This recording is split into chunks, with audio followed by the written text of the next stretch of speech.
Ini di kata ibadah Jumat Agung memperingati hari kematian Tuhan Yesus. Biarlah kita boleh bersama-sama beribadah dengan hati yang tulus dan dengan motivasi yang benar.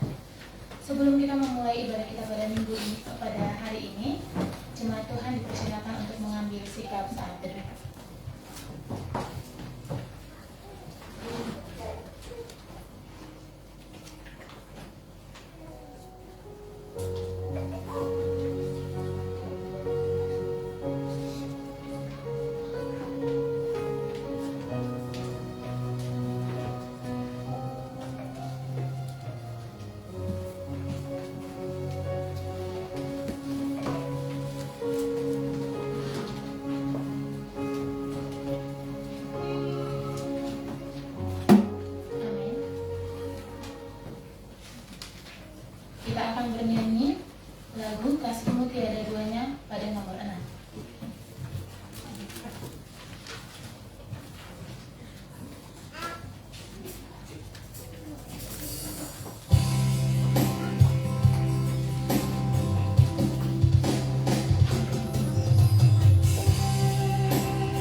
95 ayat yang ke-6.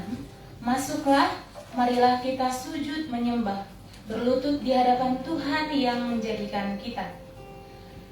Pertolongan kepada kita adalah di dalam nama Tuhan Allah yang menciptakan langit dan bumi. Turunlah kiranya atas kita sekalian anugerah dari Allah Bapa, Anak, dan Roh Kudus. Amin. Pada kesempatan ini, kita akan mengaku setiap dosa-dosa kita di hadapan Tuhan. Namun sebelum itu, jemaat Tuhan dipersilahkan untuk mengambil bagian, merenungi setiap perbuatan kita yang mungkin menyakiti hati Tuhan.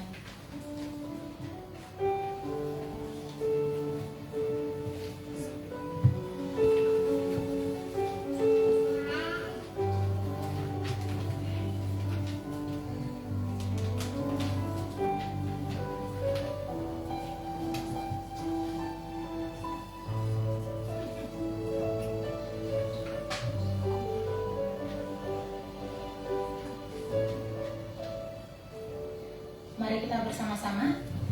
Bapa kami yang di surga, dengan kasih-Mu Engkau telah menjadikan kami, dan dengan kasih-Mu Engkau telah menjaga kami, dan dengan kasih-Mu Engkau juga hendak menjadikan kami sempurna. Dengan rendah hati kami mengaku bahwa kami tidak mengasihi-Mu dengan segenap hati, roh, jiwa, dan seluruh tenaga kami. Kami juga tidak mengasihi sesama kami manusia, sebagaimana Kristus telah mengasihi kami. Memang Engkau di dalam kami, tetapi nafsu kami telah membuat kami lupa akan kehendak-Mu. Ampunkan kami Bapa, dan tolonglah kami, agar kami bertobat dari dosa-dosa kami, dan dari hidup kami yang salah itu. Pimpinlah kami dengan Roh-Mu, agar kami dapat berlaku seperti yang Engkau kehendaki, sehingga kami dapat masuk ke dalam kemuliaan yang sempurna daripada ciptaan-Mu, demi Yesus Kristus Tuhan kami. Amin. Beginilah firman Tuhan, taatilah hukum dan tegakkanlah keadilan, sebab sebentar lagi akan datang keselamatan daripadaku, dan keadilanku akan dinyatakan. Amin.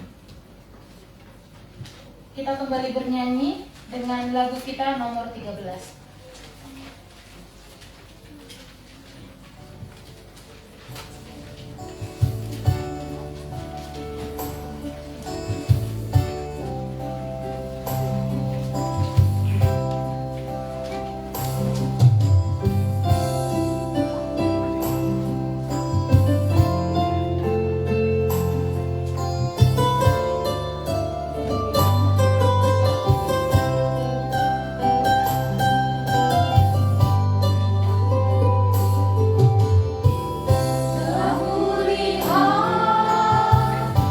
Ketika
ayat 1 sampai yang ke-32.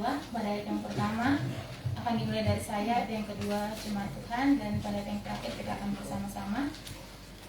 Allahku, mengapa kau tinggalkan aku untuk memimpin biduan? Menurut lagu Rusa di Kala Fajar, Mazmur Daud. Allahku, mengapa engkau meninggalkan aku? Aku berseru tetapi engkau tetap jauh dan tidak menolong aku.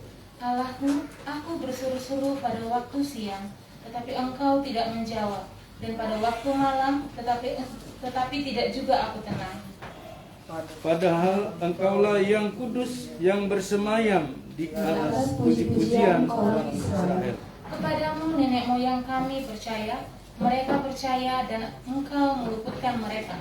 Kepadamu mereka berseru-seru dan mereka berlutut. Kepadamu mereka percaya dan mereka tidak dapat malu. Tetapi aku ini ulat dan bukan orang, celah bagi manusia, dihina oleh orang banyak. Semua yang melihat aku mengolok-olok aku, mereka mencibirkan dirinya, menggelengkan kepalanya. Ia menyerah kepada Tuhan, biarlah Dia yang meluputkannya, biarlah Dia yang melepaskannya. Bukankah Dia yang berkenan kepadanya? Ya, engkau yang membenarkan aku. Engkau yang membuat aku aman pada diriku. Kepadamu aku diserahkan sejak aku lahir, sejak dalam kandungan ibuku, engkaulah Allahku. Jangan jauh daripadaku, sebab kesusahan telah dekat dan tidak ada yang menolong. Banyak lembu jantan mengerumuni aku, banteng-banteng dari Basan mengepung aku. Mereka mengangkat mulutnya terhadap aku, seperti singa yang menerkam dan mengamuk. Seperti air aku tercurah dan segala tulangku terlepas dari sendinya. Hatiku menjadi seperti lilin, hancur luluh di dalam dadaku. Kekuatanku kering seperti lilin, lidahku melekat pada langit-langit mulutku, dan dalam debu maut kau letakkan aku. Sebab anjing-anjing mengerumuni aku, gerombolan penjahat mengepung aku, mereka menusuk tangan dan kakiku. Segala tulangku dapat hidup, mereka memotong, mereka menyayangiku. Mereka membagi-bagikan pakaianku di antara mereka, dan mereka membuang undil atas jubahku.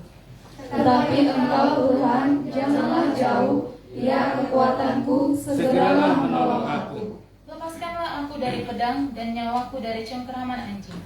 Selamatkanlah aku dari mulut singa dan dari tanduk kapten. Engkau telah menjawab aku. Aku akan memasyurkan namamu kepada saudara-saudaraku dan memuji engkau di tengah-tengah jemaat. Kami yang takut akan Tuhan, pujilah Dia. Hai segenap anak cucu Yakub, muliakanlah Dia dan gentarlah terhadap Dia. Hai segenap anak cucu Israel. Sebab ia tidak memandang hina ataupun merasa jijik kesengsaraan orang yang tertindas, dan ia tidak menyembunyikan wajahnya kepada orang itu, dan ia mendengar ketika orang itu berteriak minta tolong kepadanya. Karena engkau aku memuji-muji dalam jemaah yang besar, nazarku akan kubayar di depan mereka yang takut akan Dia. Orang yang rendah hati akan makan dan kenyang, orang yang mencari Tuhan akan memuji-muji Dia. Biarlah hatimu hidup untuk selamanya. Segala ujung bumi akan mengingatnya dan berkali kepada Tuhan, dan segala kaum dari bangsa-bangsa akan sujud menyembah di hadapannya. Sebab Tuhanlah yang mempunyai kerajaan, Dialah yang memerintah atas bangsa-bangsa. Ya, padanya akan sujud menyembah semua orang sombong di bumi. Di hadapannya akan berlutut semua orang yang turun ke dalam debu, dan orang yang tidak dapat menyambung hidup. Anak-anak cucu akan beribadah kepadanya dan akan menceritakan tentang Tuhan kepada angkatan yang akan datang. Mereka akan memberitakan keadilannya kepada bangsa yang akan lahir nanti, sebab Ia telah melakukannya.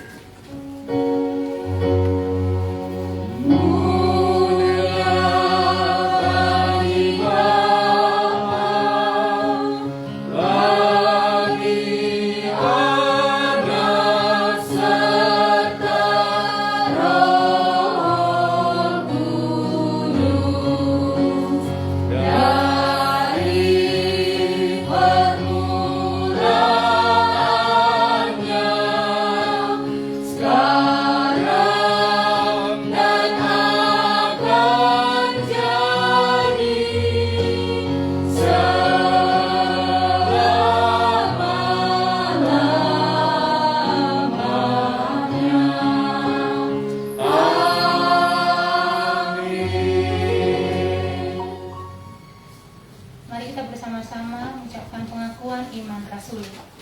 Aku percaya kepada Allah, Bapa yang Maha Kuasa, Khalik langit dan bumi, dan kepada Yesus Kristus, Anak yang tunggal Tuhan kita, yang dikandung daripada Roh Kudus, lahir dari anak darah Maria, yang menderita sengsara di bawah pemerintahan Pontius Pilatus, disalibkan, mati dan dikuburkan, turun ke dalam kerajaan maut, pada hari yang ketiga bangkit pula dari antara orang mati, naik ke surga, duduk di sebelah kanan Allah, Bapa yang Maha Kuasa, dan akan datang dari sana untuk menghakimi orang yang hidup dan yang mati. Aku percaya kepada Roh Kudus, Gereja yang kudus dan am, persekutuan orang kudus, pengampunan dosa, kebangkitan daging dan hidup yang kekal. Amin.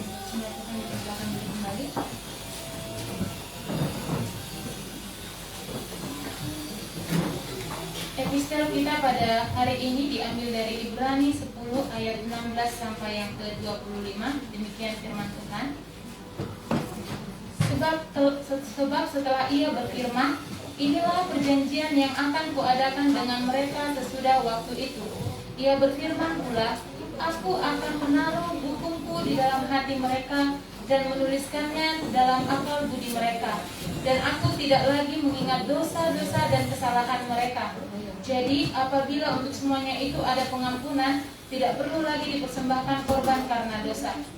Jadi saudara-saudara, oleh darah Yesus kita sekarang penuh keberanian dapat masuk ke dalam tempat kudus, karena ia telah membuka jalan yang baru dan yang hidup bagi kita melalui tabir, yaitu dirinya sendiri. Dan kita mempunyai seorang imam besar sebagai kepala rumah Allah. Karena itu, marilah kita menghadap Allah dengan hati yang tulus, ikhlas, dan keyakinan iman yang teguh. Oleh karena hati kita telah dibersihkan dari hati nurani yang jahat, dan tubuh kita dibasuh dengan air yang murni. Marilah kita teguh berpegang pada pengakuan tentang pengharapan kita, sebab Ia yang menjanjikannya setia. Dan marilah kita saling memperhatikan, supaya kita saling mendorong dalam kasih dan dalam pekerjaan baik. Janganlah kita menjauhkan diri dari pertemuan-pertemuan ibadah kita, seperti dibiasakan oleh beberapa orang, tetapi marilah kita saling menasehati, dan semakin giat melakukannya menjelang hari Tuhan yang mendekat. Berbahagialah setiap orang yang mendengarkan firman Tuhan serta melakukannya dalam kehidupannya sehari-hari. Amin.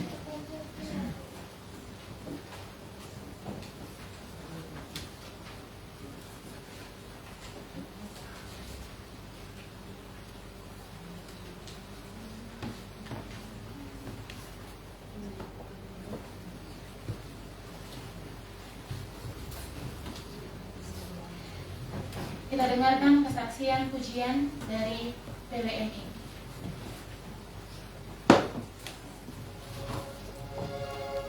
Semua ibu ada naras untuk maju ke depan. Silakan.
nama Tuhan yang terus dimuliakan.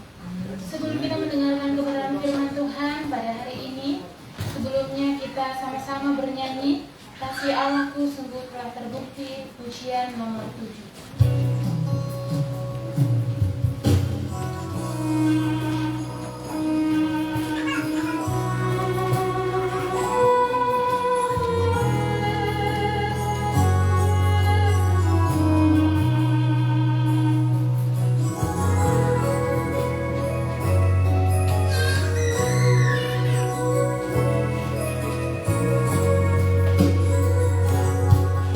Kasih Allahku sungguh telah terbukti ketika Dia serahkan anaknya. Kasih Allah mau berkorban bagi kau dan aku. Tak ada kasih seperti kasih-Mu. Bersyukur, bersyukurlah, bersyukur karena kasih setia-Mu. Ku sembah, ku sembah, ku sembah dan ku sembah. Selama hidupku ku sembah Kau Tuhan. Berdiri, kita pujian ini dari awal.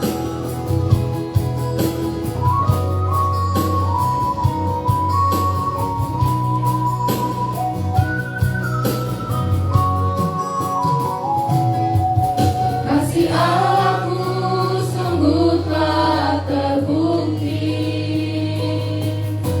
ketika Dia serahkan anaknya. Kasih Allah mau berkorban bagi kau dan aku. Tak ada kasih seperti kasih-Mu. Bersyukur, bersyukur, bersyukurlah, bersyukur karena kasih setia-Mu. Ku sembah, ku sembah, ku sembah dan ku sembah. Selama hidupku ku sembah Kau Tuhan. Selama hidupku ku sembah Kau Tuhan.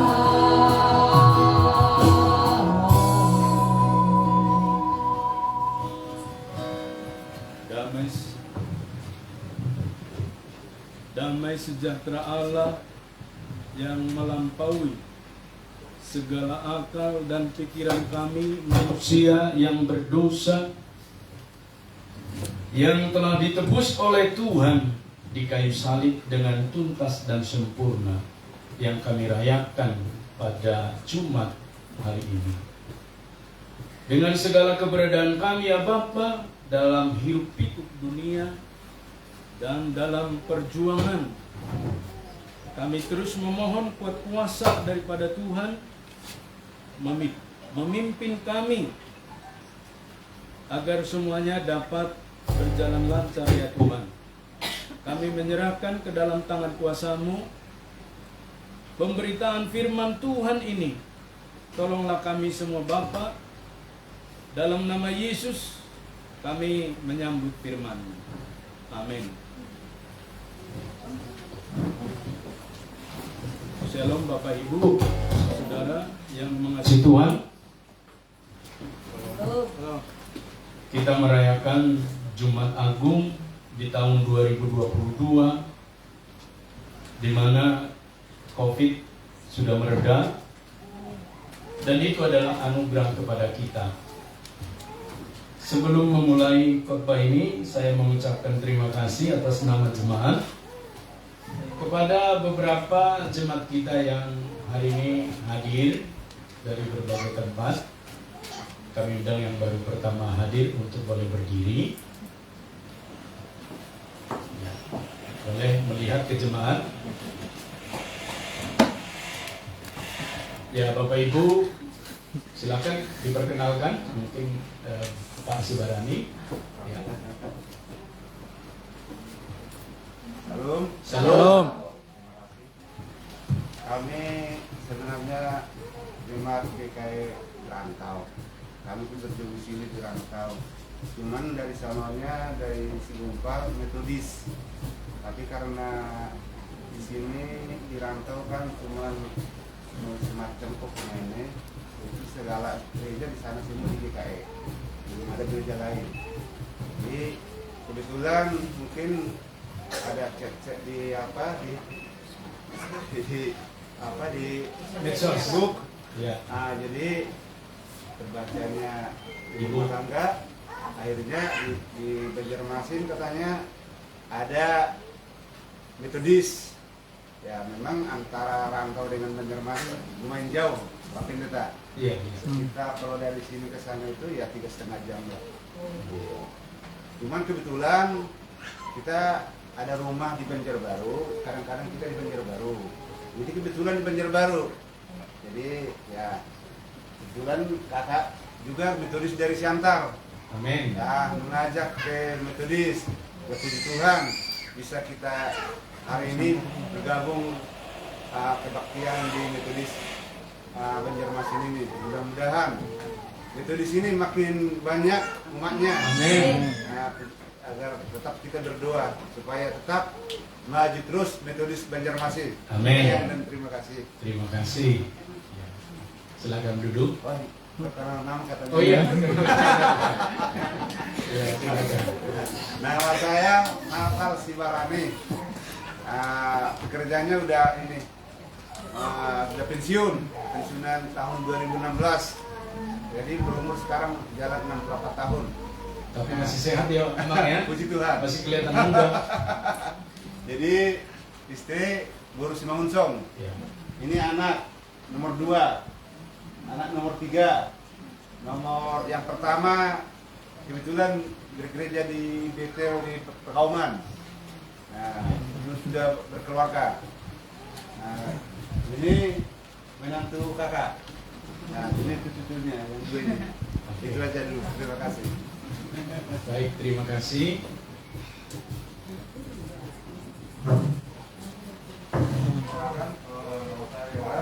Saya dari Papua, perantau di Banjarmasin kurang lebih 6 tahun yang lalu, dan baru bergabung per hari ini di gereja ini. Mohon bimbingan dari para jemaat dan Bapak Pendeta. Dari saya, terima kasih. Terima kasih. Kita beri tepuk tangan hormat untuk pemberian Tuhan kita. Pertama keluarga Bapak Sibarani dan juga keluarga Ibu mereka apa Amang juga Amang Simanjuntak. Kalau mereka dari tempatnya si Betrik ya, Metodis Betuopat Siantar. Bareng saya lah gitu ya. Nah, jadi juga dari Yoel ada dari Papua. Terima kasih. Nah, kalau kita perhatikan dari depan ini Bapak Ibu penuh. Ya, boleh digeser kursinya agak longgar sedikit supaya agak ada sedikit hawa ya.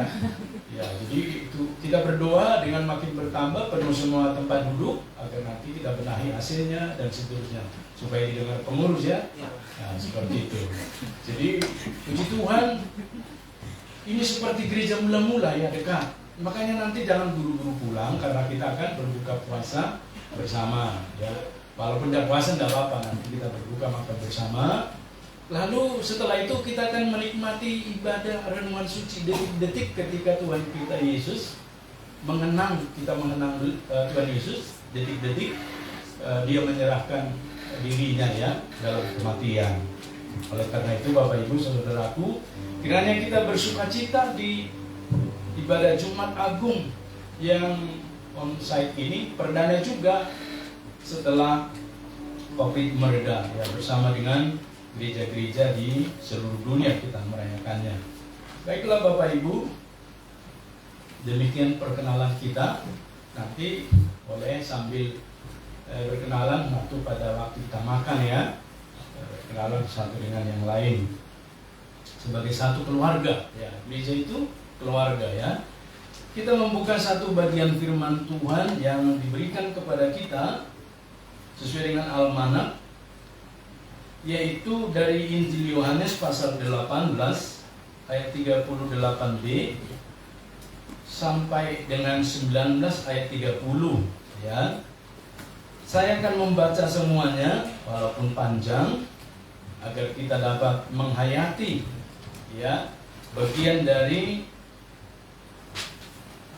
napak tilas atau jejak-jejak ketika Tuhan Yesus disidang, kemudian disalibkan, dan kemudian mati dan Yesus dikuburkan.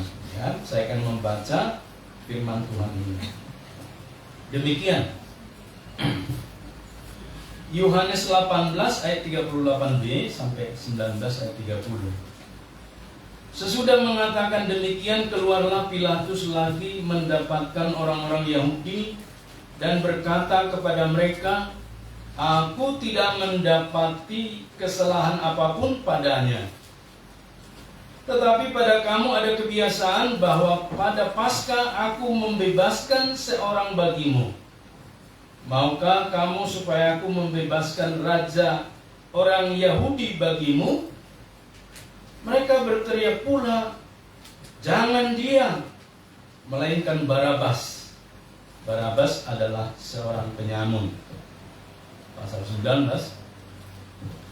Lalu Pilatus mengambil Yesus dan menyuruh orang menyesah dia. Prajurit-prajurit menganyam sebuah mahkota duri dan menaruhnya di atas kepalanya.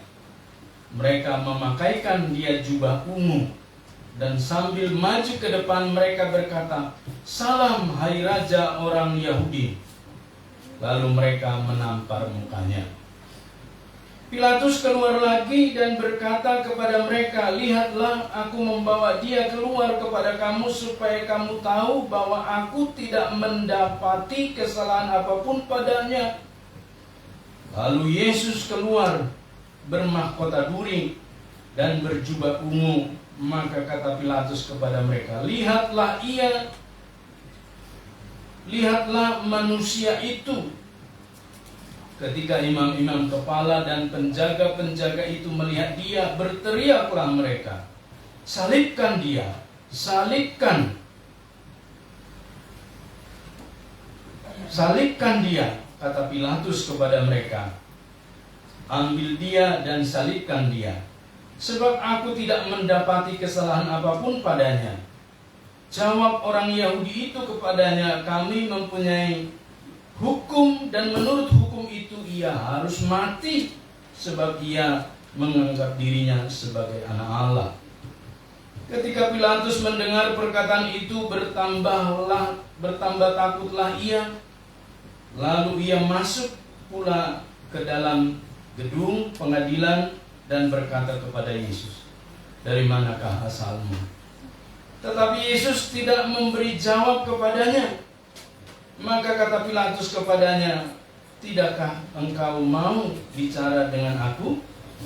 Tidakkah engkau tahu bahwa aku berkuasa untuk membebaskan engkau dan berkuasa juga untuk menyalibkan engkau?" Yesus menjawab, "Engkau tidak mempunyai kuasa apapun terhadap aku, jikalau kuasa itu tidak diberikan kepadamu dari atas. Sebab itu dia yang menyesahkan aku kepadamu lebih besar dosanya." Sejak itu Pilatus berusaha untuk membebaskan dia, tetapi orang-orang Yahudi berteriak, "Jikalau engkau membebaskan dia, engkau bukanlah sahabat Kaisar.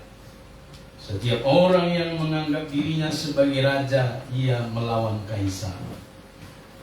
Ketika Pilatus mendengar perkataan itu, ia menyuruh membawa Yesus keluar, dan ia duduk di kursi pengadilan di tempat yang bernama Litostrotos, dalam bahasa Ibrani Gabata.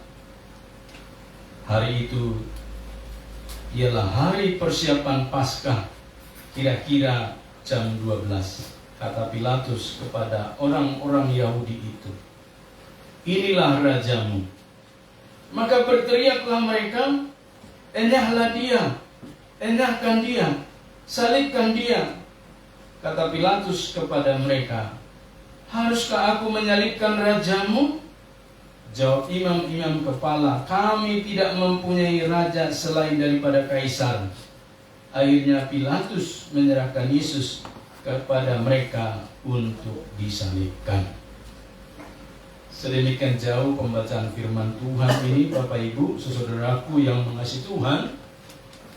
Tentu yang berbahagia adalah setiap kita yang membaca, tetapi juga merenungkan dan mempraktekkan firman Tuhan ini dalam hidup kita hari lepas hari. Haleluya. Saksi kematiannya. Di dunia ini tentu kita mengenal istilah saksi yang menjelaskan ataupun merekam apa-apa yang terjadi baik dalam hidup seseorang maupun dalam aktivitasnya. Kesaksian itu bisa direkam dalam bentuk video, bisa disimpan dalam bentuk foto, direkam di kamera, bisa juga dalam bentuk tulisan ataupun dalam ingatan karena didengar dan juga karena dilihat. Oleh karena itu, Bapak Ibu, nas yang kita baca di dalam permulaan ini dan akan kita bahas sampai selesai di dalam pasal 19 dalam khotbah ini mengisahkan sejarah perjalanan Yesus Kristus dalam kapasitasnya sebagai manusia yang 100%, tidak direkayasa kemanusiaan Tuhan Yesus, tetapi dia adalah manusia yang 100%. Tentu dia mengalami juga yang disebut dengan penganiayaan sebagai sesuatu kesakitan dalam dagingnya. Dan Bapak Ibu, ketika Tuhan Yesus mengalami detik-detik menuju kematiannya, ada pengajar Alkitab yang bernama George Eldon Ladd menyebut bahwa itulah puncak kemanusiaan Tuhan Yesus. Sekaligus juga itulah puncak sebenarnya kemanusiaan seseorang manusia ketika jejak-jejak itu menuju kematiannya mendapat pergumulan-pergumulan hebat, baik yang muncul dari dirinya maupun dari luar dirinya, dan tentu berbeda dengan Yesus karena penderitaan itu datang dari luar dirinya. Dan disebut juga pada bagian lain, ini adalah penderitaan yang tiada taranya, melebihi daripada kapasitas orang-orang tawanan penjahat yang pernah dihukum oleh Romawi dengan cara yang sama. Karena ini menganut sistem yang berbeda pengadilan ini. Pertama dia harus dihakimi dulu, dihukum dulu, disidang dulu, diperiksa dulu menurut hukum-hukum Yahudi. Baru kemudian apa-apa yang tidak ada dalam hukum Yahudi itu baru diserahkan kepada hukum Romawi. Tentu di dalam hukum Yahudi tidak ada membunuh, Bapak Ibu. Tetapi pada bagian ini tokoh-tokoh agama itu berlindung di balik hukum Romawi untuk mengadili Yesus supaya sampai kepada puncaknya, yaitu kematian. Penderitaan yang tiada taranya. Setelah makan perjamuan Paskah yang terakhir, yaitu malam itu, Tuhan Yesus bersama murid-muridnya, kecuali Yudas Iskariot, berangkat ke sebuah taman di seberang sungai Kidron, disebutkan di dalam Yohanes 18 ayat 1. Di dalam catatan Injil Matius, Bapak Ibu saudaraku, taman itu disebut dengan Taman Getsemani. Matius 26 ayat 36 sampai 46 menjelaskan taman itu namanya Taman Getsemani. Dan di sanalah Bapak Ibu terjadi pergumulan yang hebat, dan Yesus berdoa kepada Bapaknya sampai pembuluh darahnya pecah. Karena suasana malam Bapak Ibu tidak kelihatan, tetapi pembuluh darah itu sudah pecah. Ketika dia bergumul mau menyerahkan dirinya untuk mati dengan proses siksaan yang begitu berat. Jadi kalau seseorang yang mau dihukum mati, Bapak Ibu, belum pernah pembuluh darahnya pecah, kecuali ada info terbaru. Tetapi Yesus mengetahui bahwa dia akan mati, pembuluh darahnya sudah pecah, dan berdoa di Getsemani itu begitu luar biasa berat. Jadi dalam doanya saja sudah berat, apalagi ketika Yesus nanti dieksekusi. Bapak Ibu yang pernah berziarah ke Yerusalem dan sekitarnya, kita melewati jejak-jejak itu dan melihat begitu capek, lelah Tuhan Yesus menuruni lembah Kidron dari rumah tempat dia perjamuan sampai kepada Taman Getsemani. Di dalam taman itu murid-muridnya tidur di sebelah luar dan dia masuk ke dalam, dan dia berdoa. Di sana ada satu batu tempat berdoa. Dan di dalam berdoa itu, Bapak Ibu saudaraku, memang suasananya begitu kelam. Kan lembah Bapak Ibu, mendukung sekali suasana itu berkata-kata dengan Bapa. Itulah sebabnya di dalam perkataan terakhir itu, jikalau engkau mau, Bapa, jikalau engkau mau, cawan ini lalu, tetapi bukan kehendakku, tapi kehendakmu yang terjadi. Satu syarat penderitaan yang sudah dipersiapkan oleh Yesus yang akan dia terima. Kemudian apa yang terjadi? Murid-murid ketiduran. Disuruh 3 orang berjaga, mereka tidur. Lalu kemudian Tuhan berkata, apakah engkau tidak sanggup berjaga-jaga 1 jam saja? Tapi yang ketiga dikatakan, karena sudah dilihat kelelahan, sudahlah. Orang yang mau menyerahkan aku sudah datang. Dia sudah tahu Yudas Iskariot, prajurit Romawi, beberapa peleton, kekuatannya ditambah penjaga-penjaga bait suci sudah datang membawa borgol, rantai Bapak Ibu, yang akan merantai Tuhan Yesus. Dan terjadilah di sana ketika Yudas Iskariot datang, maka ketika Yesus hendak ditangkap, terjadilah Petrus menghunus pedang dan memotong kepala, memotong telinga Malkus, ajudan dari hamba atau imam besar pada waktu itu. Tapi kemudian Tuhan ambil kuping yang terjatuh itu, terpisah dari tubuhnya si Malkus, ditaruh Yesus kembali ke kepala, pulih. Lalu tersungkurlah banyak orang pada masa itu, tetapi tetap Yesus harus ditangkap. Oleh karena itu, Bapak Ibu saudaraku, dengan perintah imam-imam kepala dan orang Farisi, Yesus ditangkap. Dan itu sudah melalui proses rekayasa yang begitu lama sebelumnya. Puncaknya adalah Yesus harus mati. Menghadapi beberapa kali pemeriksaan ini melelahkan Tuhan Yesus secara manusia, Bapak Ibu. Jadi ada 6 kali Tuhan Yesus diperiksa. Yang pertama, pemeriksaan di tempat kejadian perkara atau TKP. Tuhan Yesus diborgol. Bukan seperti borgol sekarang. Borgolnya besar-besar Bapak Ibu. Rantainya itu seperti rantai kapal. Berat tentunya. Dan yang diborgol bukan saja tangannya atau kakinya, tapi seluruh badannya. Dan disitulah kita melihat Bapak Ibu, betapa penderitaan itu sudah mulai. Dan yang kedua, pemeriksaan oleh mantan imam besar Hanas di Yohanes 18 ayat 13 sampai 23. Hanas ini mertua dari Kayafas, imam besar pada tahun itu.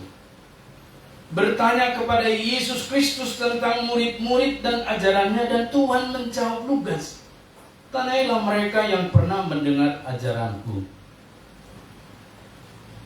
Lalu kemudian Yesus ditampar oleh penjaga itu. Sudah mulai kekerasan fisik, Bapak Ibu. Pemeriksaan ketiga oleh imam besar Kayafas dengan mandat dari Mahkamah Agama, Matius 26 ayat 59 sampai 69. Mencari kesaksian palsu oleh dua orang yang sudah direkayasa tentang merubuhkan bait Allah dan Tuhan Yesus dapat membangunnya dalam 3 hari. Ditampilkan saksi palsu oleh Mahkamah Agama. Maka hari-hari ini Bapak Ibu, kalau ada mahkamah agama yang memutarbalikkan fakta ini dan itu, biasa aja Bapak Ibu. Yesus sudah melewati itu. Dan apa yang terjadi tuduhannya adalah apakah Yesus itu Mesias dan anak Allah? Apa yang dijawab Yesus? Matius 26 ayat 64 menolong kita melihat, Bapak Ibu. Jawab Yesus, engkau telah mengatakannya, akan tetapi aku berkata kepadamu, mulai sekarang kamu akan melihat Anak Manusia duduk di sebelah kanan yang Maha Kuasa dan datang di atas awan-awan di langit.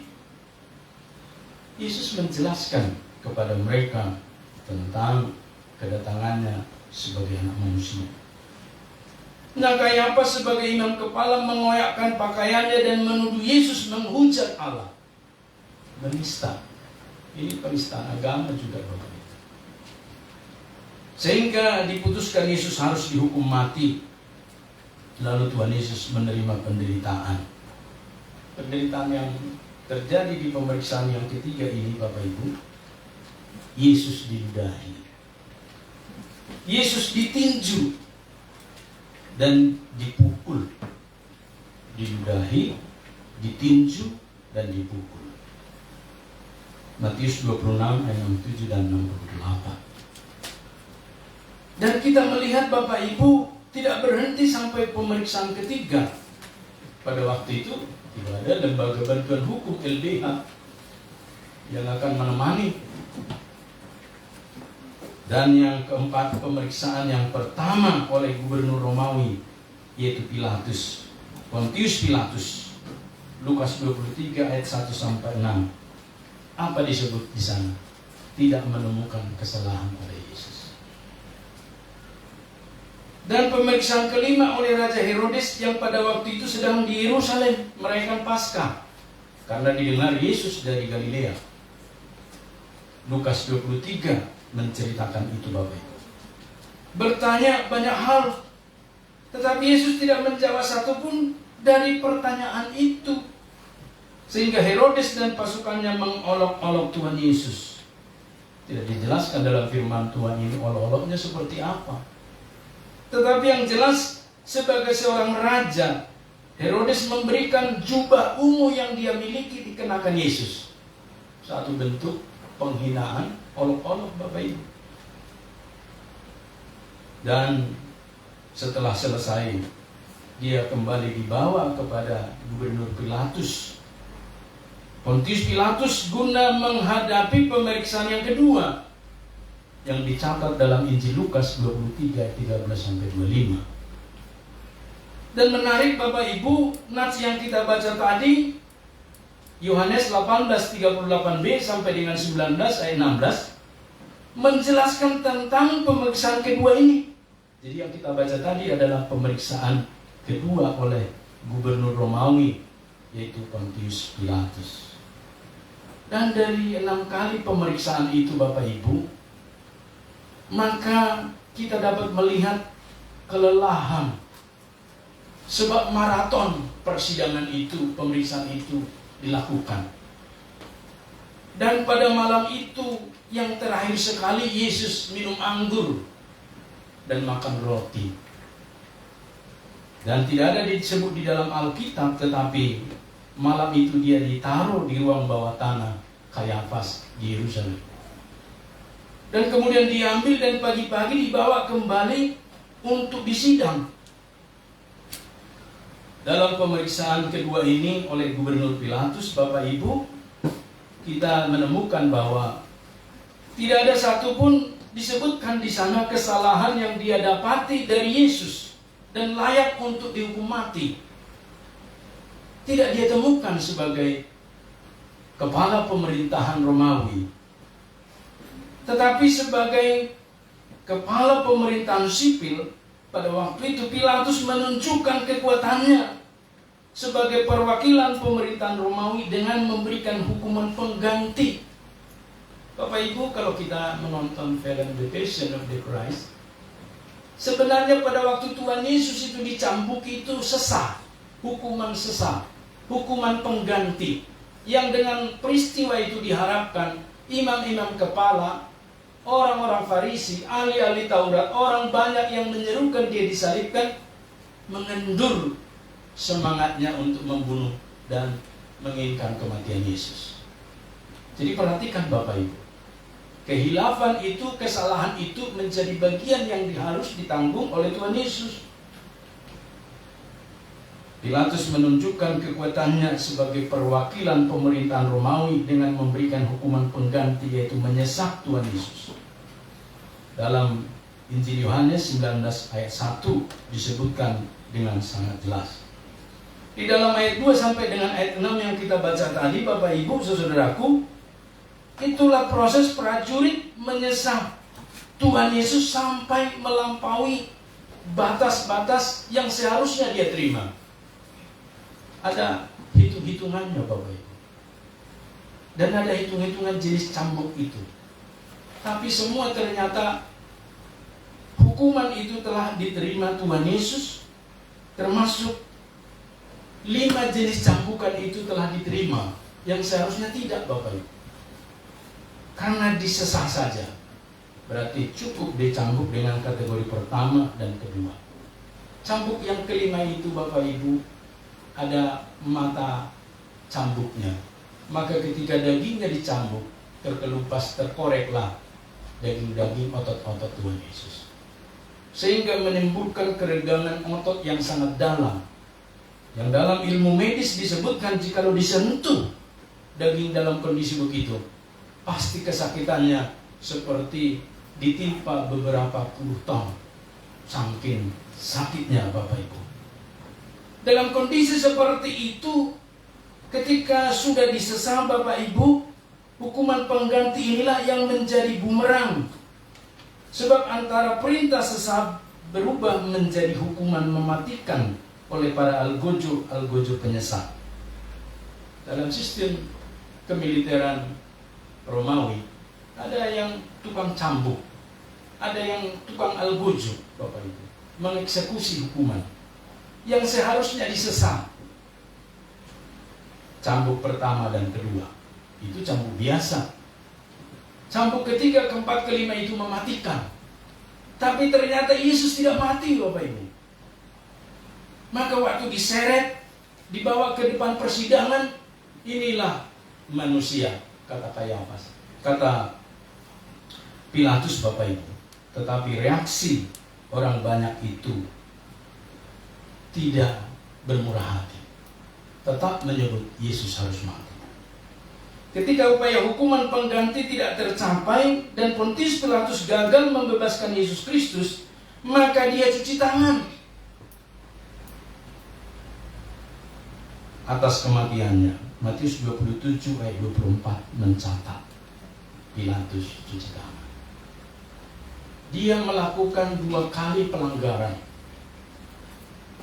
Itulah sebabnya Bapak Ibu, sampai dengan hari ini kita mengingat Pontius Pilatus yang menderita di bawah pemerintahan Pontius Pilatus. Pengakuan iman kita Bapak Ibu masuk dalam pengakuan iman kita formulasinya, mengingatkan kita bahwa Pilatus ini orang yang mencuci tangan. Dia hendak membebaskan, tapi kemudian disesat. Sudah hampir mati itu Yesus, tapi kemudian ditunjukkan kepada halayak ramai, imam-imam kepala di persidangan terbuka itu. Tapi persidangan itu tetap menyatakan, salibkan, enyahkan dia. Makin terdesak Pilatus, maka dia kemudian menyerahkan Yesus. Kemudian Pontius Pilatus memberikan Yesus Kristus kepada orang Yahudi untuk diperlakukan sesukanya, dan mereka memilih membebaskan Barabas dan menghukum mati dengan cara disalibkan kepada Yesus Kristus. Bapak Ibu, perjalanan ini kelihatan sekali satu perjalanan yang penuh dengan penderitaan. Dan mulai dari dia mengalami yang disebut memasuki kota Yerusalem, masuk dalam perjamuan malam, bahkan masih dalam kesaksian-kesaksian itu, dia memberikan banyak contoh kepada murid-murid. Dan itu semuanya adalah saksi kematiannya. Itulah sebabnya Bapak Ibu, dengan tema saksi kematiannya, yaitu saksi dari semua orang yang terlibat dari awal pemeriksaan-pemeriksaan yang tidak bertanggung jawab itu sampai kepada pengadilan Romawi tersebut. Itu adalah semuanya saksi. Baik pencetus, provokator, pelaku, dan penonton yang berdiam diri dan tidak berbuat apa-apa. Sebab ternyata ketika Tuhan Yesus dielu-elukan memasuki Yerusalem dengan berkata, Hosana, diberkatilah dia yang datang dalam nama Tuhan, dielu-elukan dengan daun-daun palem, menghemparkan pakaian-pakaian mereka. Kemudian ketika di persidangan Litostrotos itu, mereka terdiam dan tidak menyuarakan apapun. Suara orang yang menginginkan disalibkan itu lebih dominan. Maka Bapak Ibu mengajarkan kita, mereka juga adalah saksi kematian Tuhan Yesus, sekalipun berdiam diri. Oleh karena itu mengingatkan kita apa yang telah dilakukan oleh Tuhan Yesus itu, yang dicatat oleh Rasul Petrus kemudian. Dikatakan ia sendiri telah memikul dosa kita di dalam tubuhnya di kayu salib, supaya kita yang telah mati terhadap dosa hidup untuk kebenaran. Oleh bilur-bilurnya kami telah sembuh. Mengajarkan kepada kita Bapak Ibu, mereka yang terlibat dalam penyaliban Yesus, Yesus juga mati untuk mereka, termasuk untuk Pilatus tadi, termasuk untuk Herodes, termasuk kepada halayak ramai yang mendemonstrasi, yang menyatakan harus Tuhan Yesus disalibkan. Yesus juga mati untuk mereka. Sebab perkataan salib yang pertama dari Tuhan Yesus tatkala menderita di tiang salib itu bukanlah pembelaan diri atau menghujat, mencari kambing hitam. Sekalipun kambing hitam susah dicari Bapak Ibu yang benar-benar hitam. Tetapi kelihatan sekali apa yang dipraktekkan Tuhan Yesus itu di kayu salib, memohon pengampunan kepada setiap saksi kematian. Disebutkan di dalam Ibrani 9 ayat 11 sampai 16. Tetapi Kristus telah datang sebagai imam besar untuk hal-hal yang baik yang akan datang. Ia telah melintasi kemah yang lebih besar dan yang lebih sempurna, yang bukan dibuat oleh tangan manusia, artinya yang tidak termasuk ciptaan ini. Dan ia telah masuk satu kali untuk selama-lamanya ke dalam tempat yang kudus, bukan dengan membawa darah domba jantan dan darah anak lembu, tetapi dengan membawa darahnya sendiri. Dan dengan itu ia telah mendapat kelepasan yang kekal. Sebab jika darah domba jantan dan darah lembu jantan dan percikan abu lembu muda menguduskan mereka yang najis, sehingga mereka disucikan secara lahiriah, betapa lebihnya darah Kristus yang oleh Roh yang kekal telah mempersembahkan dirinya sendiri kepada Allah sebagai persembahan yang tak bercacat. Ternyata Bapak Ibu, ketika Yesus disalibkan itu, yang kita bisa baca di ayat yang ke-16b, Injil Yohanes 19 sampai dengan 26, kelihatan sekali Bapak Ibu menggenapi perjanjian lama. Dan saksi-saksinya juga banyak di sana. Dan di dekat salib Yesus berdiri ibunya dan saudara ibunya Maria, istri Klopas, dan Maria Magdalena, dan lain-lain. Mereka ada di sana karena Yesus telah menyerahkan dirinya. Tidak memprovokasi supaya dia turun dari penyaliban itu atau membatalkan penyaliban itu. Tetapi Yesus menyerahkan dirinya. Sebab dia adalah persembahan yang tak bercacat. Akan menyucikan hati nurani kita dan perbuatan-perbuatan yang sia-sia supaya kita dapat beribadah kepada Allah yang hidup. Kiranya itu adalah pengantara dari suatu perjanjian yang baru, supaya mereka yang telah terpanggil dapat menerima bagian kekal yang dijanjikan, sebab ia telah mati untuk menebus pelanggaran-pelanggaran yang telah dilakukan selama perjanjian yang pertama. Sebab di mana ada wasiat, di situ harus diberitakan tentang kematian pembuat wasiat itu. Pembuat wasiat itu kan Tuhan Allah, Bapak Ibu. Maka dicantumkan di sana caranya dia mati. Maka Bapak Ibu, saudaraku, sekali lagi mengingatkan kita bahwa Tuhan Yesus ketika disalibkan itu memohon pengampunan kepada mereka-mereka yang memperlakukannya seperti itu. Oleh karena itu, Bapak Ibu yang mengasihi Tuhan, Jemaat Immanuel, mari kita mempersiapkan diri untuk menerima di dalam Jumat Agung ini beberapa hal. Yang pertama, bahwa kita juga bagian daripada saksi kematian Tuhan Yesus Kristus dalam iman. Maka Bapak Ibu, kita mesti mempraktekkan satu penghayatan yang mendalam atas peristiwa apa yang telah dialami oleh Tuhan Yesus. Kita mesti mempraktekkan apa yang harus kita praktekkan, Bapak Ibu. Itulah yang kedua, yang disebut dengan nilai-nilai dari 7 perkataan salib itu, Bapak Ibu, saudaraku yang mengasihi Tuhan. Nilai-nilainya kelihatan sekali tentang mengampuni. Maka Jumat Agung kita rayakan jikalau di dalam hidup kita masih ada yang belum kita ampuni, sebaiknya diampuni, Bapak Ibu. Jangan biarkan berlalu dan bertambah usia, kita masih belum melepaskan pengampunan. Termasuk mengampuni diri kita sendiri, Bapak Ibu. Yang kita seringkali memahami cita-cita yang ideal, tapi tidak tercapai, lalu kita tidak pernah mengampuni diri kita. Kadang-kadang di dalam rumah tangga juga terjadi hal seperti itu. Idealisme berumah tangga itu tidak pernah diampuni dengan segala perbedaan yang ada. Dan yang kedua, Bapak Ibu, dikatakan sesungguhnya hari ini juga engkau akan ada bersama-sama dengan aku di dalam Firdaus. Satu penjelasan yang mutlak, satu penjelasan yang absolut, yang datang dari kekekalan, bahwa hari ini juga engkau akan ada bersama-sama dengan aku di Firdaus. Karena salah satu yang disalibkan itu percaya dengan Tuhan Yesus. Maka Bapak Ibu saudaraku, ketika kita percaya kepada Tuhan Yesus, kita sesungguhnya telah menerima warisan itu.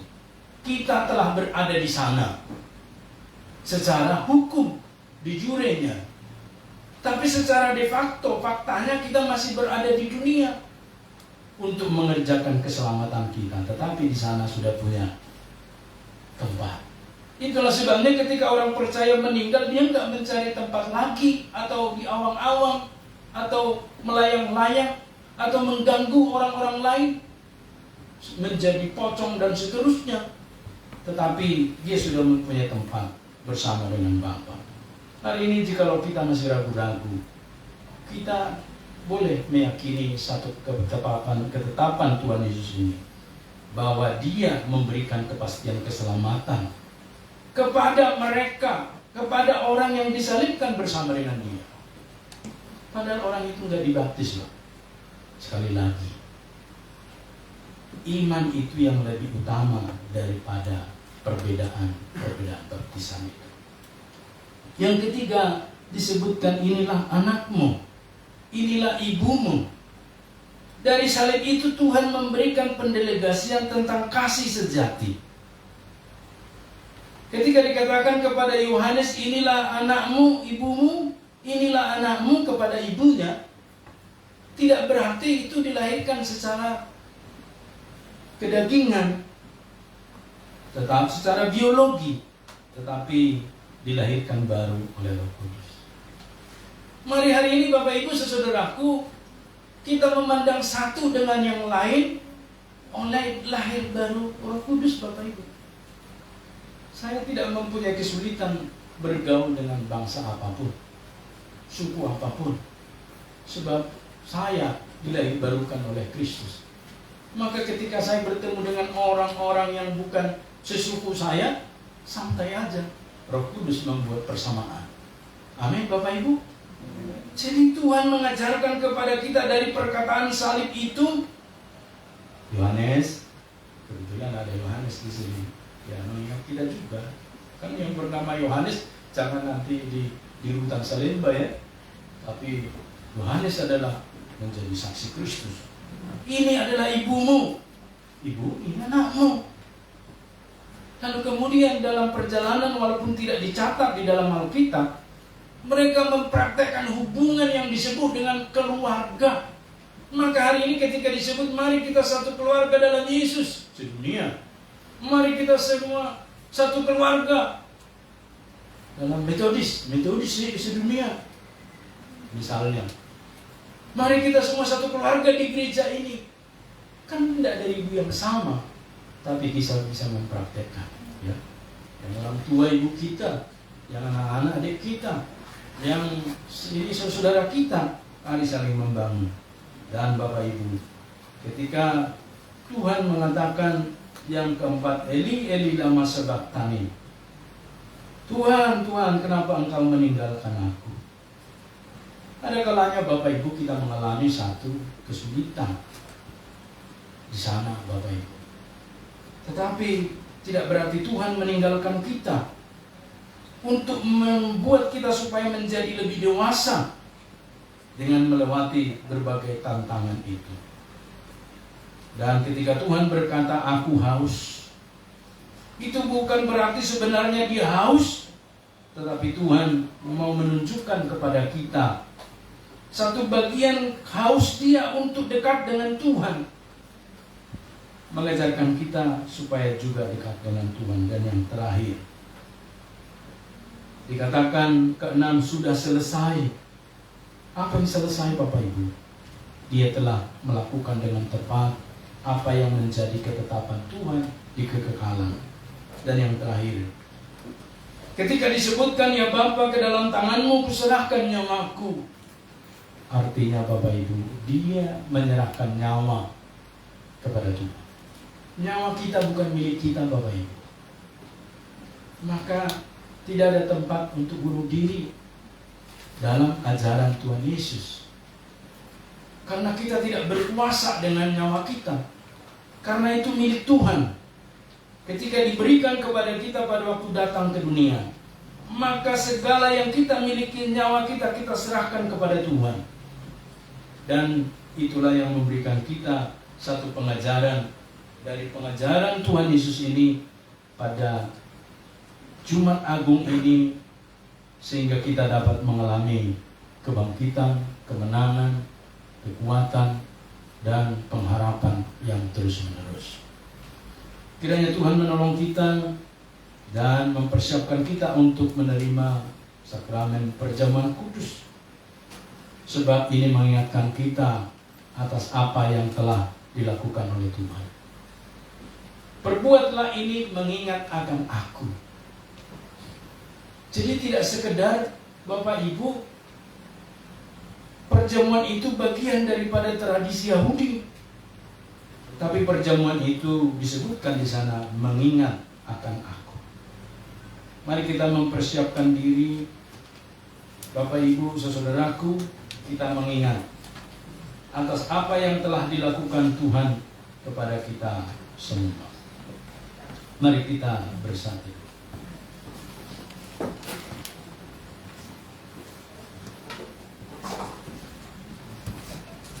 Bapa di sorga, terima kasih untuk firman-Mu.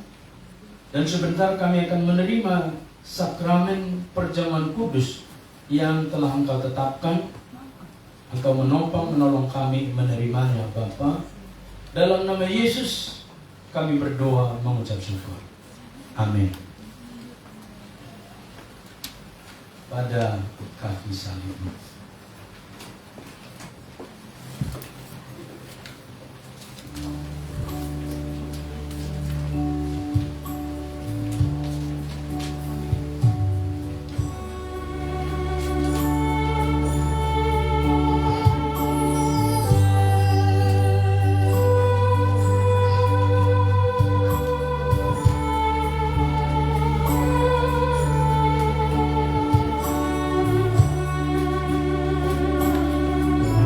Nomor 262 pada kaki salib. Halaman 15.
Diundang untuk bangkit berdiri.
Kamu yang sesungguhnya bertobat daripada dosamu dan ingin mengasihi sesamamu manusia dan berniat akan setia dalam hidup baru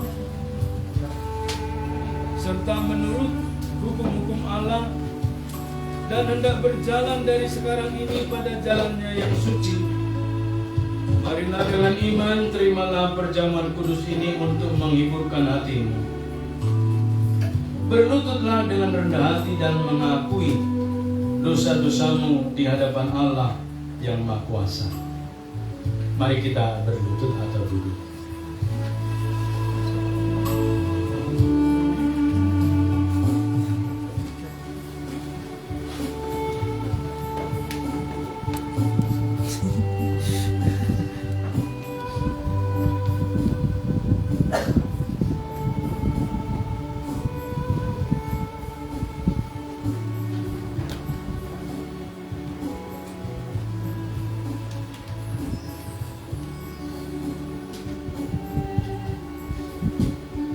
Mari kita berdoa di dalam doa pengakuan dosa kita.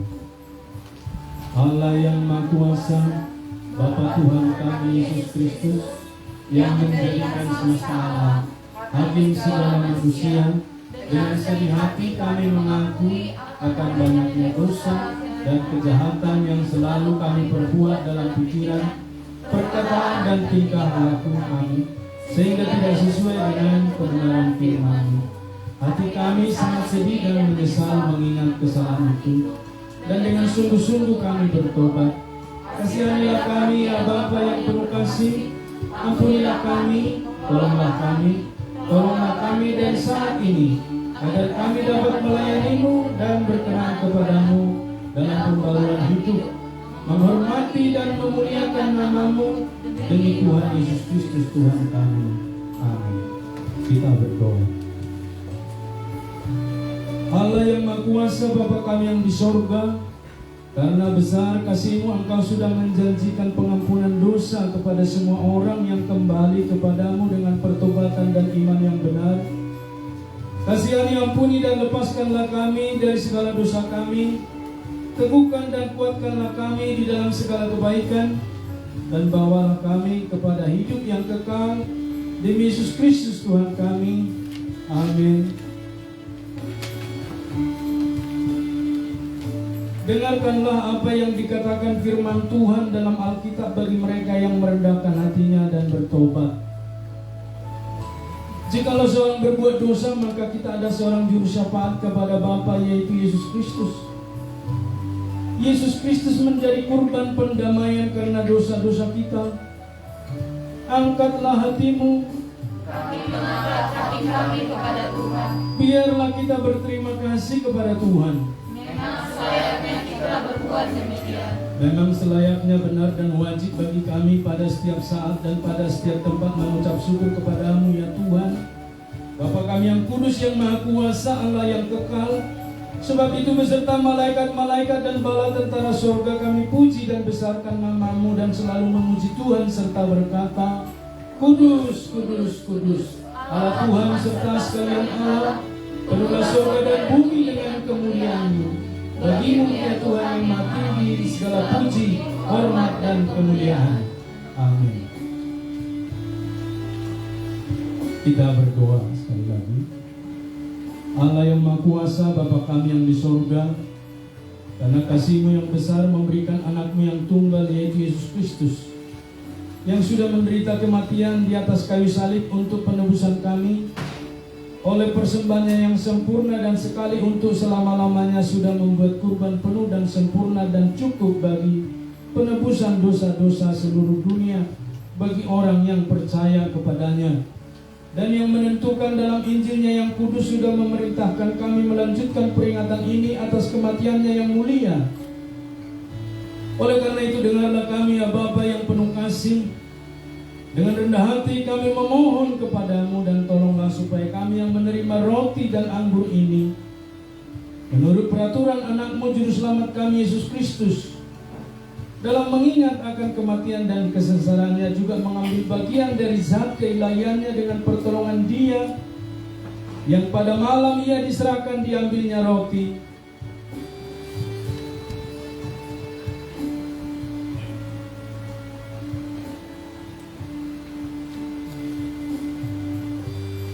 Dan sesudah Ia mengucapkan syukur, dipecah-pecahkannya serta diberikannya kepada murid-muridnya sambil berkata, ambillah, makanlah, inilah tubuhku yang diserahkan, karena kamu perbuatlah demikian menjadi peringatan akan aku. Demikian juga sesudah makan diangkatnya cawan minuman, Diucapkannya syukur serta diberikannya kepada mereka sambil berkata, minumlah kamu sekalian dari cawan ini. Inilah darahku, darah perjanjian baru yang ditumpahkan karena kamu dan karena orang banyak sebagai jalan pengampunan dosa. Maka seberapa kali kamu minum, perbuatlah demikian menjadi peringatan akan aku. Mari kita berdoa bersama. Tuhan yang Maha Rahman, tiadalah kami berani datang ke meja-Mu ini dengan kepercayaan kami sendiri, melainkan karena rahmat-Mu yang besar dan banyak itu. Kami tidak layak mengumpulkan remah-remah dari bawah meja-Mu, tetapi Engkau ya Tuhan tetap berkasihan. Sebab itu ya Tuhan, tolonglah kami supaya turut serta di dalam peringatan ini, di dalam anak-Mu Yesus Kristus, sehingga kami dipenuhi dengan kesempurnaan hidupnya dan dapat semakin menyerupai Tuhan, serta dapat tinggal selama-lamanya dengan Tuhan, dan Tuhan dialah kami. Amin.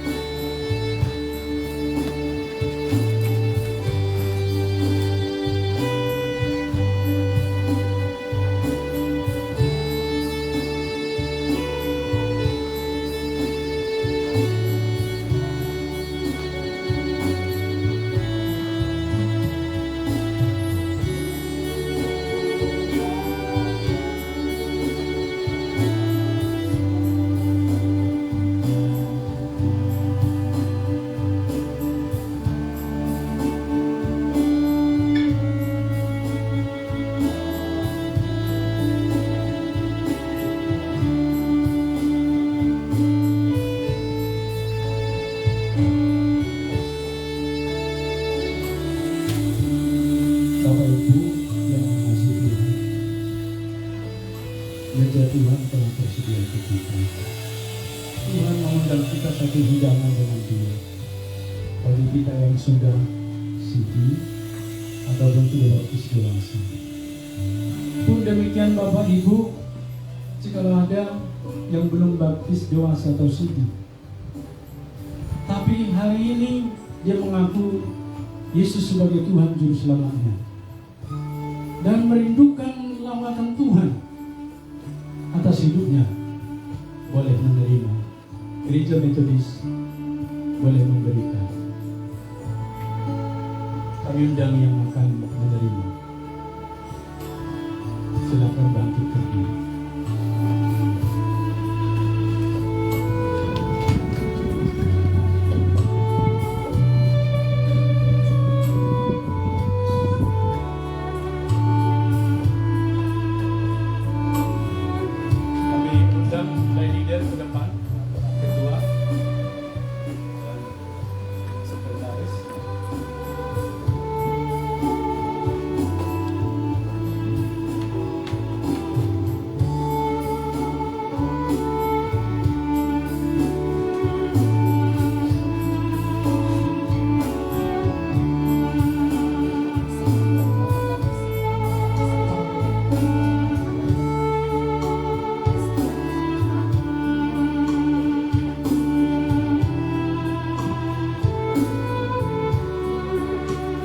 Tuhan Yesus berkata, inilah tubuhku yang diserahkan karena kamu. Ambil dan makanlah, jadikanlah suatu peringatan bahwa Kristus telah mati karena engkau, dan hendaklah ia menjadi makanan rohani bagimu melalui imanmu. Terimalah dengan ucapan syukur. Tuhan Yesus juga berkata, inilah darahku, darah perjanjian baru yang ditumpahkan karena engkau. Ambillah dan minumlah. Jadikanlah suatu peringatan bahwa Kristus telah mati karena engkau, dan ucapkanlah syukur.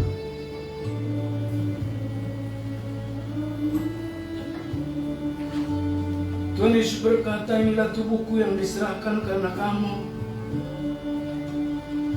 Ambil dan makanlah. Jadikanlah suatu peringatan bahwa Kristus telah mati karena engkau, dan hendaklah ia menjadi makanan rohani bagimu melalui imanmu dan dengan ucapan syukur.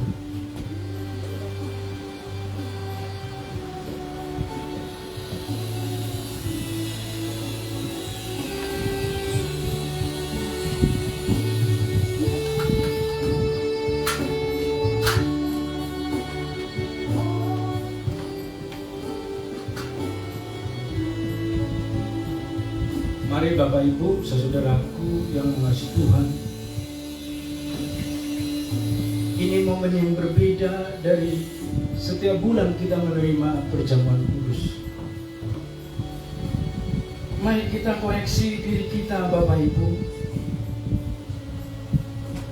dan kita menginginkan kekuatan Tuhan menyertai perjalanan hidup kita hari lepas hari.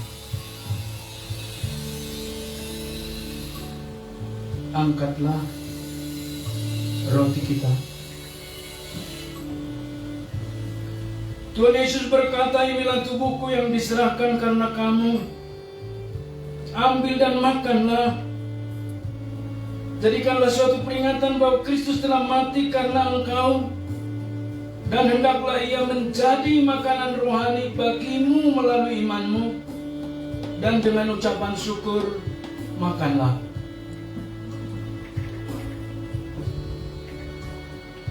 Demikian juga sesudah makan diangkatnya cawan minuman. Mari kita mengangkat cawan minuman. Tuhan Yesus berkata, inilah darahku, darah perjanjian baru yang ditumpahkan karena engkau. Ambil dan minumlah. Jadikanlah suatu peringatan bahwa Kristus telah mati karena engkau, dan ucapkanlah syukur, minumlah.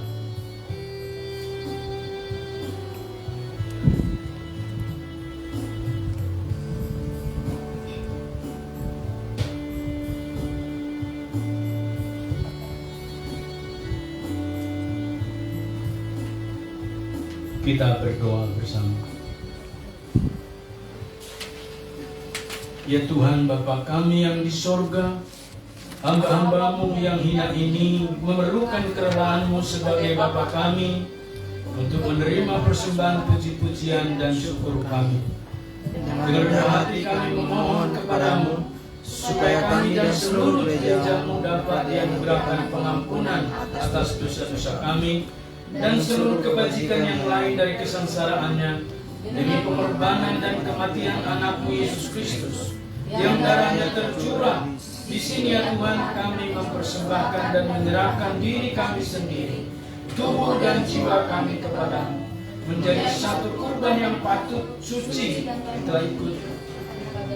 Kami mohon supaya kami sekalian yang telah ikut makan dan minum dari unsur-unsur perjamuan kudus ini dapat dipenuhi anugerah-Mu dan berkat-berkat surgawi, dan walaupun kami tidak layak mengorbankan sesuatu kepadamu oleh sebab dosa-dosa kami mohon kepadamu agar Engkau menerima kewajiban dan pelayanan kami ini, karena kami tahu bahwa ini bukanlah karena jasa-jasa kami sendiri, melainkan oleh sebab pengampunan dosa-dosa kami oleh Tuhan Yesus Kristus Tuhan kami. Demi Dia dan beserta Dia dalam persekutuan dengan Roh Kudus, kami menghormati dan memuji Engkau ya Bapa yang Maha Kuasa sampai selama-lamanya. Amin. Segala kemuliaan bagi Tuhan Allah di tempat yang maha tinggi, dan sejahtera di atas bumi di antara orang-orang yang diperkenankannya. Kami memuji dan memuliakan Engkau ya Tuhan, dan kami mengucap syukur kepadamu ya Tuhan, sebab kemuliaan-Mu yang agung dan kasih setia-Mu melimpah dalam kami. Ya Tuhan Yesus Kristus, Anak Domba Allah yang menanggung dosa-dosa seluruh umat-Nya, kasihanilah kami ya Tuhan, dan terimalah doa permohonan kami ini di dalam Anak-Mu Tuhan Yesus Kristus, Tuhan dan Juru Selamat kami yang hidup. Kami berdoa dan mengucap syukur. Amin. Jemaat dipersilakan duduk.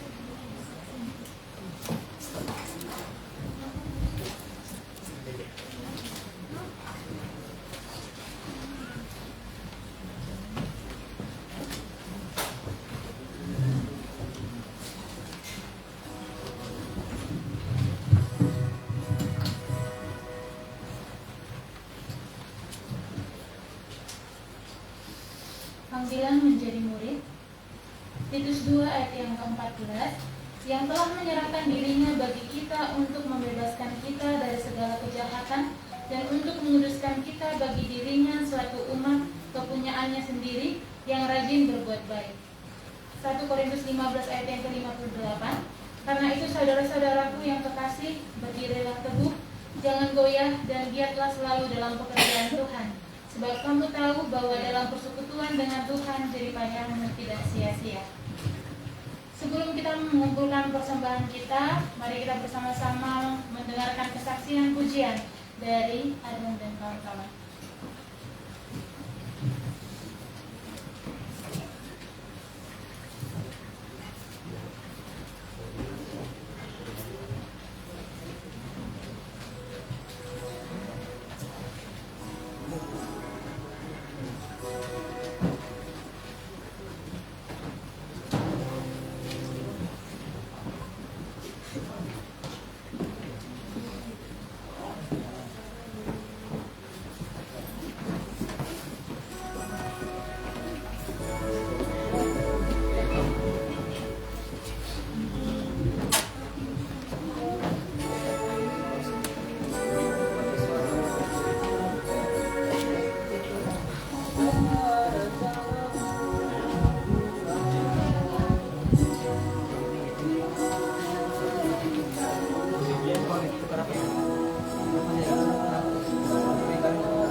persaksian pujian dari Adam dan kawan-kawan. Kita akan memberikan persembahan kita kepada Tuhan. Sebagai ayat persembahan pada hari ini diambil dari 2 Korintus 9 ayat yang ke-6 dan yang ke-7. Demikian firman Tuhan. Camkanlah ini, orang yang menabur sedikit akan menuai sedikit juga, dan orang yang menabur banyak akan menuai banyak juga. Hendaklah masing-masing memberikan menurut kerelaan hatinya, jangan dengan sedih hati atau karena paksaan, sebab Allah mengasihi orang yang memberi dengan sukacita. Kita akan membuka persembahan kita dengan pujian Lebih Dari Pemenang nomor yang 9. Dari pemenang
Dengan penuh ucapan syukur Bapa, kami serahkan persembahan yang kami kumpulkan dari jemaat, baik persembahan untuk kas gereja maupun untuk kas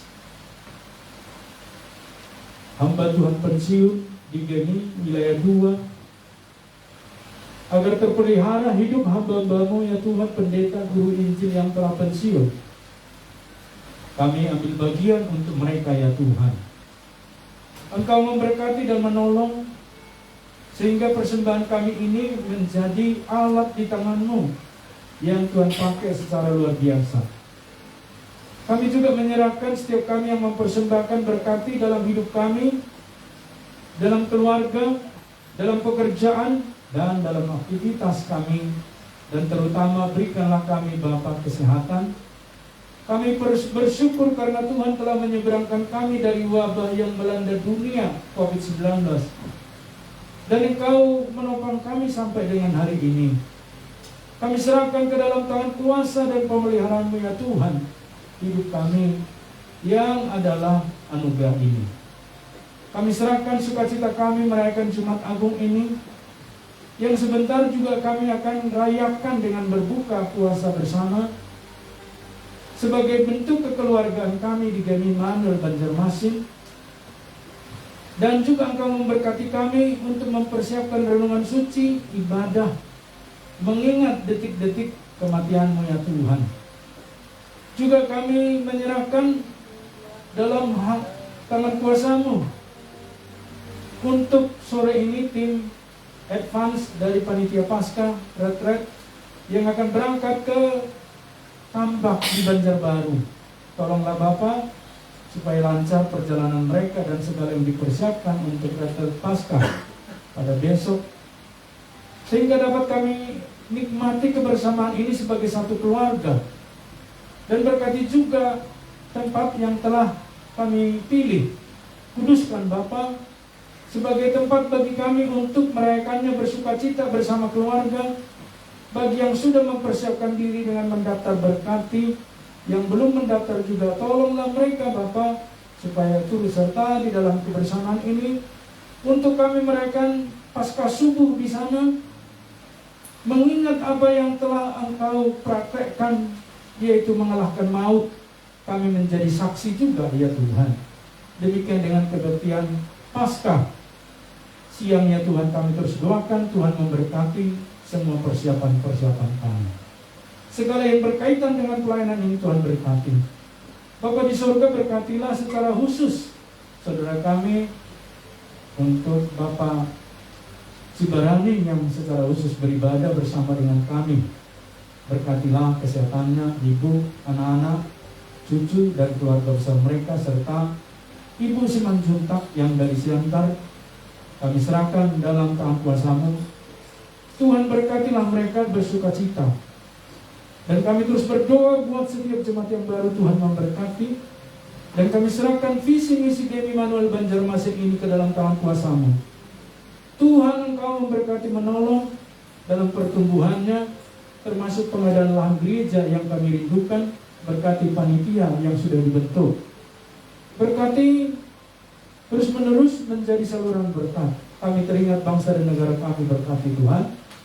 Kami teringat gereja-gereja di seluruh dunia, berkati sehingga tidak ada kejadian-kejadian teroris yang mengganggu ibadah Paskah, Jumat Agung, dan semua rangkaian pelayanan umat Kristen di seluruh dunia. Kami serahkan ke dalam tangan kuasa pemeliharaan Tuhan. Terimalah doa sahabat kami ini Bapa, dan persembahan yang kami kumpulkan pada saat ini. Di dalam nama Yesus Kristus kami menyerahkan persembahan kami. Amin.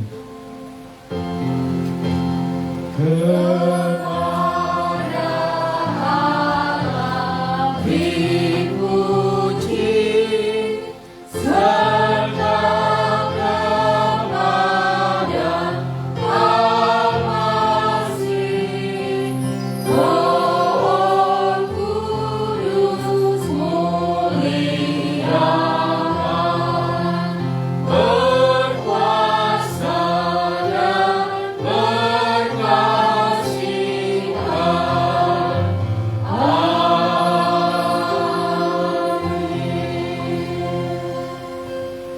Selesai sudah ibadah kita, arahkanlah hatimu dan terimalah berkatnya. Kiranya kasih karunia dan damai sejahtera daripada Tuhan kita Yesus Kristus, kasih sayang dari Allah Bapa dan persekutuan dengan Roh-Nya yang kudus turun dan memperlengkapi setiap kita dengan berkat yang ajaib daripada Tuhan. Dari sekarang, besok, bahkan sampai selama-lamanya, sampai Yesus datang kedua kalinya. Amin. Amin. Amin. Amin.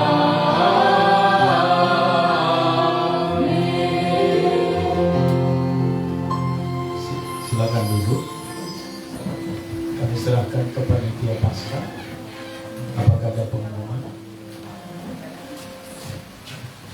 Shalom. Selamat Hari Jumat Agung bagi kita semua. Kiranya iman kita semakin kuat di dalam Tuhan Yesus. Kita akan mendengarkan persembahan pujian dari anak sekolah minggu. Silakan maju ke depan. Ya, dibimbing oleh Kakak Sosien dan Abang Max. Lalu sementara mereka mempersiapkan ibadah, untuk pengumuman kita hari Minggu tidak ibadah di sini, tetapi kebaktian pada di Tampak Jalan Gol. Mari semua kita terus mengikuti dan berangkat hari Sabtu pukul 12, dan di sana kita akan ibadah Minggu subuh pukul 5 sampai 6, dilanjutkan dengan perlombaan, lalu ibadah lagi, ibadah Paskah bersama, ya.